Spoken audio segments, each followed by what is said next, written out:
and welcome to Training Tuesday, where we go through weekly tips and tricks to make your career just a little bit more awesome.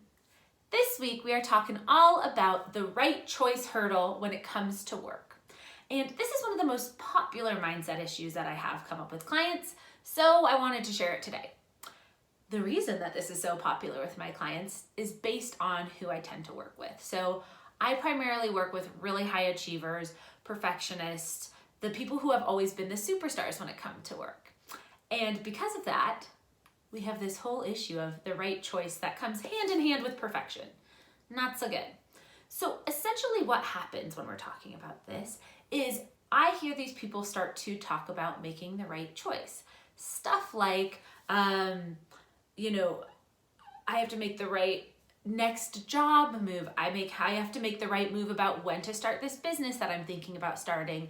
I have to make the right move in pretty much fill in the blank here, any of the above.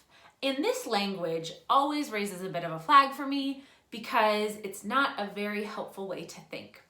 And the reason that these clients tend to do this, these high achiever perfectionists of mine, is because they are used to being the good ones, right? They are used to being the people who are the superstars, the people who are always told, oh, you're so good, or you did a great job at this, or oh my God, you make such good decisions. And the problem with that becomes it can be a really big burden to try and uphold that over time, right? Because the longer you're told that you're perfect, it feels like there's more weight or there's faller for you to fall if you fall off that pedestal, right? And again, a lot of this is in our heads, but it doesn't mean that it doesn't feel very real to us. And so the issue is so many of these people put all this extra pressure on themselves to make the right choice that they end up feeling paralyzed. And that's not what we want, right? That's not a helpful way to go about these things. And what we really want is to be able to move forward. But the only way to be able to do that is for you to start to release the burden of doing it right or doing it perfect and acknowledging that you can always decide again, and all you can do is make the right decision for you right now, based on what you know, okay? And this is something that is so incredibly hard for me to sum up in a short little video because this is something that I often spend a lot of times with clients on, digging into mindset, digging into all kinds of self-imposed pressures like this one. But I wanted to try and sum it up for you today in a little takeaway exercise. So my quick tip is this.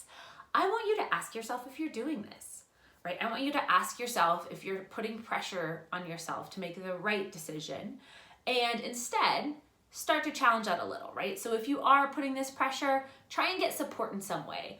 Reach out to me, drop a comment, like this video, send me a direct message.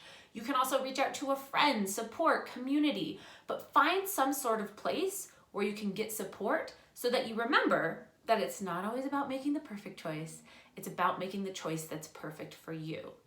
And I want you to always remember that. I want you to remember that all you can do is make your best choice based on what you know right now, and you can always decide again if needed. So start with that. Start with reframing that way of thinking. Reach out for support because that's really the best way to get through this and most other mindset issues. Get some sort of support to work through it. Because acknowledging it is one thing, but actually doing it differently is a whole nother. So begin there, start with that little mini quick tip, and in the meantime, happy working.